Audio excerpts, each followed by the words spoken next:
the IG, Japhet Kome, came ahead to say that he has banned the strike by the doctors. First of all, is that legal? We've seen a lot of this happening, Mheshimiwa, where the strikes are banned by, the security agencies. First of all, why does that seem to be a trend emerging, especially in the Kenya Kwanza government, whenever there are protests, which are guaranteed in the Constitution? No, I think everybody, the Constitution gives everyone the right to be able to picket, Yes. and they have every right to be able to picket. Yeah.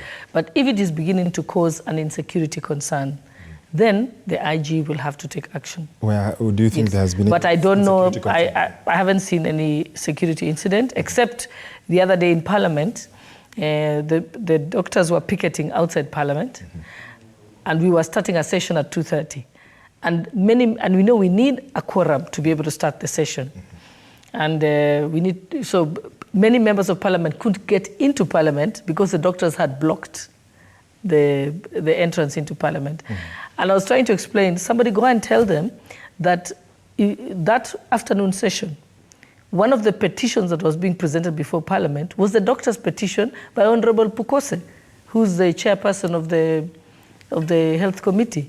So we were saying, you're not helping yourselves. You guys, allow the people to come into Parliament because they need your petition is being presented.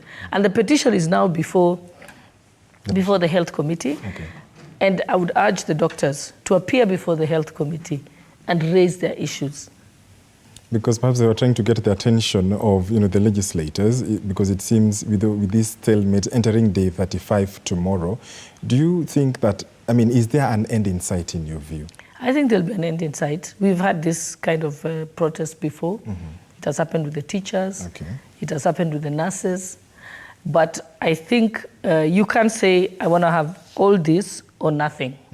So what I would appeal to the doctors is take one thing that you can be given, go back to work.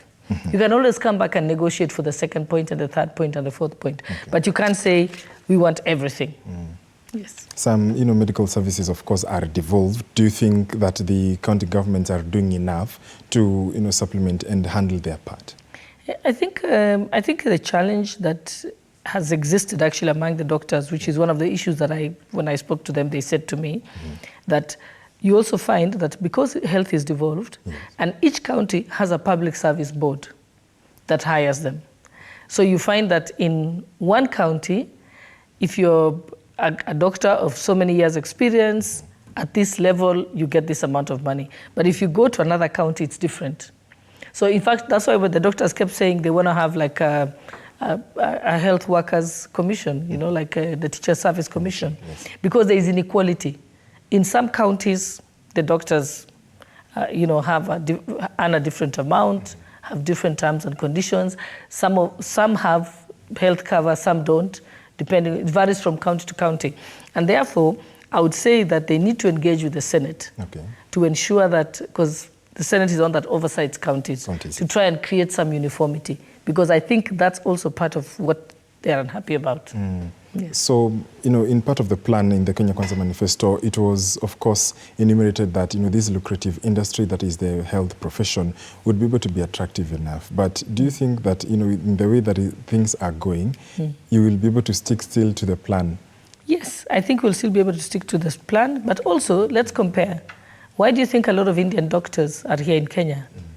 Because Kenya is still, the doctors are still very well paid compared to places like India. That's why they come here.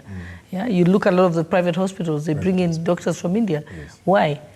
They're cheaper than Kenyan doctors. Okay. So, and I think what the doctors should be doing is to ensure that they safeguard the profession.